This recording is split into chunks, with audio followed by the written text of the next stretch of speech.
If you want to change language on Samsung Galaxy S25 Ultra, we can go to Settings. In Settings, scroll down until you find the General Management and then choose it.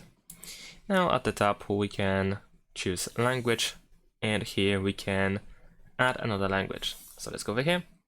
Then we can select the new language that we wish to use. So let's say we're gonna choose English again, and in some cases, for some languages, we can also choose, for instance, the region of the language. So let's say I'm gonna choose United Kingdom. Then we can keep the current language as the default one, but since we want to change the language, I assume we want to set it as default. So if you switch it, then it looks like this. Now, if you want to get rid of alt languages, then we can press Edit in the top right corner, select the language or languages that you wish to remove, and then confirm your choice by pressing Delete at the bottom of the screen, and then once again tap Remove. And that is it. Thanks for watching, leave a like and subscribe to my channel, and see you in my next videos. Bye!